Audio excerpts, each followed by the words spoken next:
You know they say that comparison is the thief of joy, but if you follow the Star Wars subreddit, you know it's actually Ryan Johnson. Aside from that, though, I wanted to compare 3 different guitars that are about the same size, right? In vastly different price ranges, because I kind of want to see how tone woods and size affect something with great strings. All right, so what I got here is I have a Donner DAE guitar, right? Full disclosure, all these companies sent me these guitars over the last couple years, so I didn't pay money for these, but maybe I can help you make a decision if you are looking at paying some money for one of these fine brands, all right?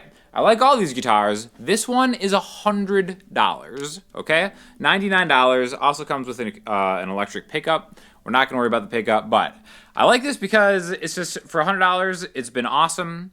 I just kind of use this for teaching lessons and stuff a lot, but I wanted to shoot it out compared to some of the big boys. The next step up price-wise is going to be the Taylor GS Mini, okay? Just got this recently.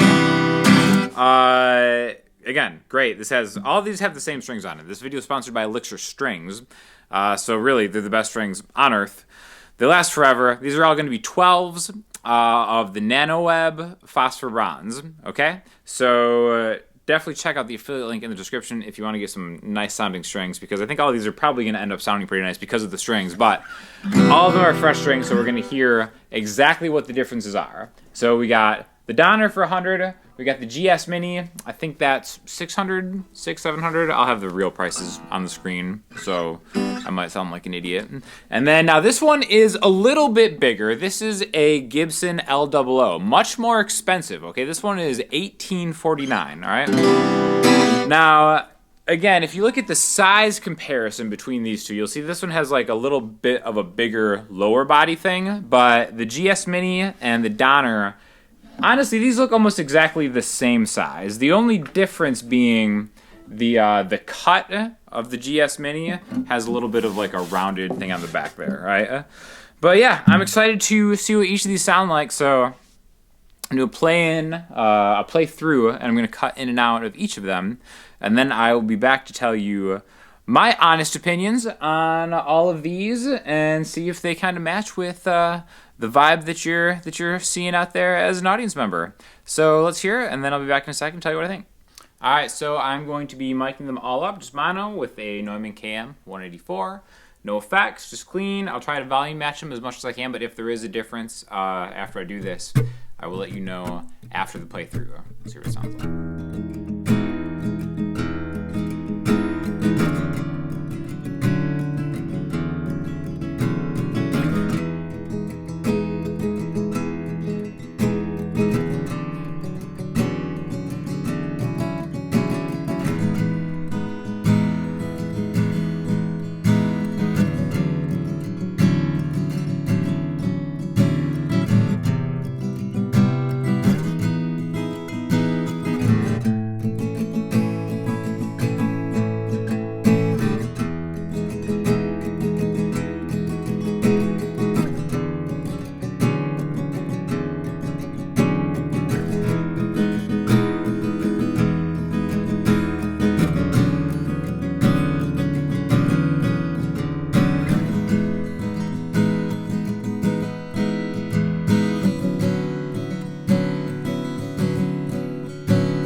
All right, well, I, for one, am surprised by the results. I'm surprised by how good they all sounded. I mean, I knew that they were all good guitars, right? So let's just talk about a little bit of the other nuances between them as far as like the feel of them, right? Because the sound of an acoustic guitar is obviously important, but as long as it sounds good, the feel is more important for like a buying type thing, right? So with the Gibson, this is the one that is kind of less like the other two, right? This is an expensive all solid wood guitar. It's a little bit bigger. This is parlor size, whereas these are like 3/4 size, right? These are almost identical sizes, the Taylor and the Donner, like I said before. So you might expect a little more volume, but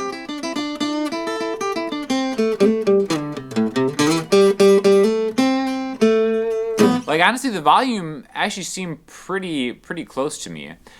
I feel like the Taylor had the best projection of volume, but that could just be because I'm hearing the high end, because I felt like it was like the brightest in a good way of all the three. The Gibson, I do feel, is a little more balanced. Maybe has kind of like a crisper high end. I mean, this is definitely the best guitar of all of them. It has it's the best looking, in my opinion. It has the best top. The one thing that I am a little disappointed at is there's a satin finish on the neck, and there's like a spot on the back that kind of just like chipped off or something. It didn't happen right away, but like over time there's like a little like dead spot in the back of the neck. So that kind of bothers me a little bit for a guitar in this price range, but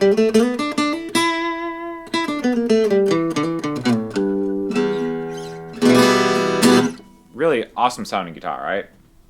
Now let's go talk about the GS Mini a little bit, okay? So, I've always really wanted to try one of these out.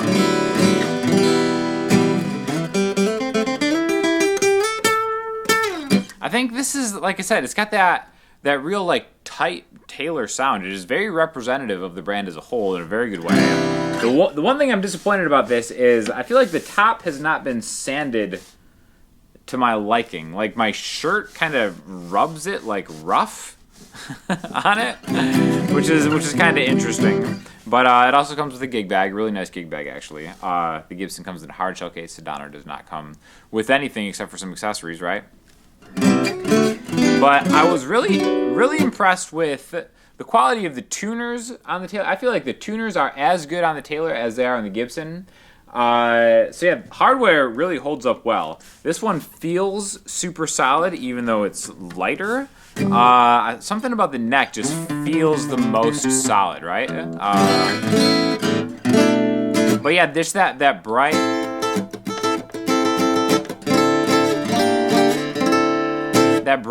Taylor sound, and I think, like I said, in a good way, especially in a mix, right? It's interesting. Kind of like, how are we evaluating these different guitars? Because if you're evaluating just as a acoustic singer-songwriter guitar, that's one thing, or something that sits in the mix. That's why I wanted to shoot these out together, because I think all three of these guitars will sit really well in a mix with other things, because they are smaller. They're parlor or less than. So it just kind of has that sweet spot of acoustic brightness. And again, plays great. Also, I mean, the strings are why it plays great too. Like I said, if you guys are not on that Elixir bandwagon, I know I talk about them all the time because they sponsor recurring videos for me, but Elixirs are the best. This came with Elixirs on it, actually. So, solid job with GS Mini. Like I said, the sanding thing was kind of an issue, whatever. And then the Donner, man, as I just dropped one. This Donner, guys, like $100. I think it was maybe $200 when it came out. This thing is awesome. Like, I feel that, sure, it may sound the less full-bodied of the three, but I'm telling you guys, this plays the best. This plays better than the other two, right?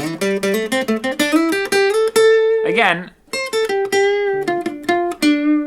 it has that less expensive guitar kind of tone. I don't want to say tinny, but it veers to the tinniness side a little more than the other two. Not as full body, but in a way that I don't mind. Like, I feel like especially with that.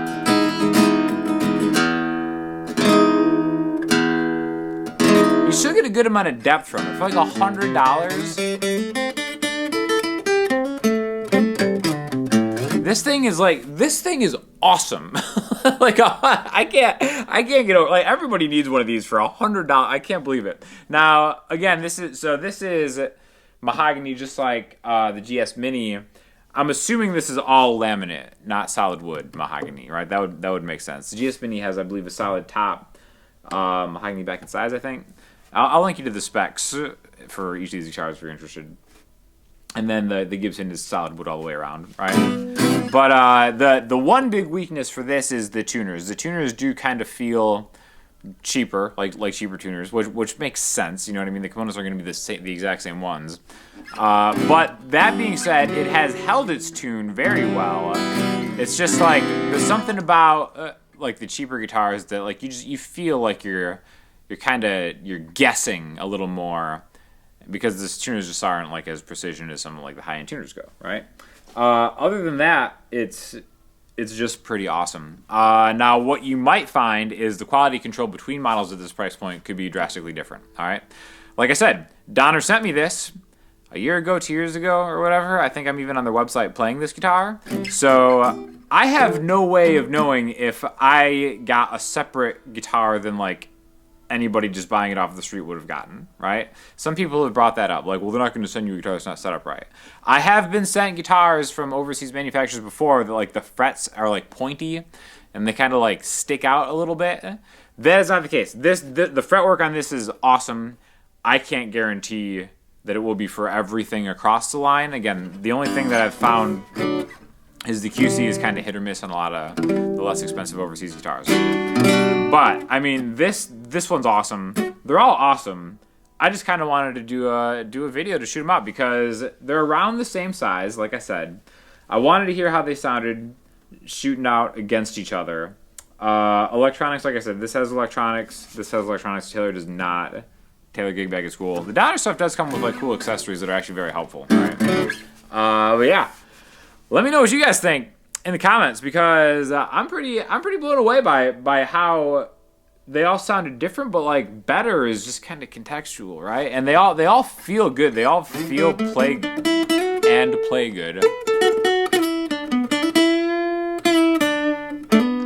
I mean,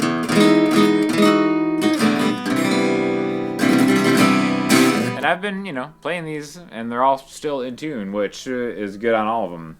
But yeah. Anyways, like I said, there will be affiliate links in the description if you guys are interested. Let me know if there's any other stuff you want me to do with these things, with these amazing guitars. Thanks again to the companies for sending them to me over the years. And if you have any questions or comments, send me in the comment section, Instagram, or the website. I'll talk to you soon. Thanks a lot.